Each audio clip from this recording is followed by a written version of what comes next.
మీకోసం ప్రాణాలు ఇచ్చేవాళ్ళు ఉన్నారు ఇక్కడ. అలాంటి వాళ్ళని మనం కాపాడుకోవాలి. కాబట్టి మనం మీరు అంటే నేను ఇలా మాట్లాడుతున్నానని అనుకోకుండా నాయకులు మన నాయకుడు బాగుండాలని కోరుకోవాలి. అలాగే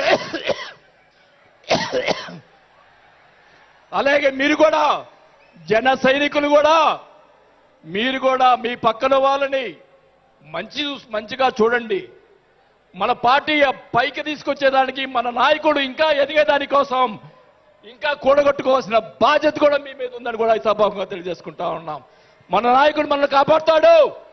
మన నాయకుడిని ఎదిగించేదాని కోసం మీరందరూ కూడా కష్టపడాలని చెప్పి కూడా కోరుకుంటూ నా ప్రాణం ఉన్నంత వరకు నేను పవన్ కళ్యాణ్ తోటి గారితో ఉంటాను. నాకు పదవి వచ్చినా రాకపోయినా పర్వాలేదు, నేను పవన్ కళ్యాణ్ తోటే ఉంటాను. నేను రాజకీయంలో నాకు జరిగిన అన్యాయాలు ఒకటి కాదు రెండు కాదు, మా నాన్న ఇచ్చిన నీ ఈరోజు ఛాలెంజ్ చేస్తున్నా పిఠాపురంలో అమ్మవారి సాక్షిగా మా నాన్న ఇచ్చిన ఆస్తిలోనే నేను సగం భాగం పైన నేను అమ్ముకున్నాను ఈ రోజు అని కూడా ఈ సభాముఖంగా తెలియజేసుకుంటా ఉన్నాం. అయినా కానీ నేను లెక్క చేయను. నాకున్నటువంటి ఇది కూడా నాకున్నటువంటి మా వియ్యంకుడికి నాకున్నటువంటి ఆస్తులు కూడా జగన్మోహన్ రెడ్డి గారు కాజేశాడని కూడా ఈ సభాముఖంగా తెలియజేసుకుంటా ఉన్నా. కాబట్టి అది త్వరగాలో మీరు చెప్తాను అవన్నీ కూడా తెలియజేసుకుంటూ ఈరోజు మీరు నన్ను దయచేసి ఇప్పుడు ఈ మాట్లాడిన దానికి ఇంకా రేపు ఒకటే కౌంటర్లు వస్తాయి నాకు తెలుసు. ఛాలెంజ్ చేస్తున్నా, నేను ఇది కూడా ఛాలెంజ్ చేస్తున్నా.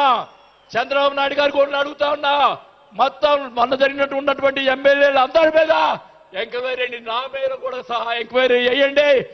ఎవరు అన్యాయం చేశారో, ఎవరు తప్పులు చేశారో, ఎవరు కోట్లు సంపాదించారో మొత్తం బయట పెట్టాలని కూడా ఈ సభాగా తెలియజేసుకుంటా ఉన్నా.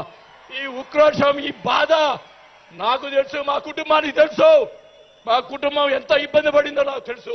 కాబట్టి పవన్ కళ్యాణ్ గారు ఆయన ప్రతిపక్షంలో ఉన్నప్పుడు కూడా బాల్యం లాంటి మంచి వాళ్ళు అని అన్నప్పుడే నాకు ఆ రోజు నేను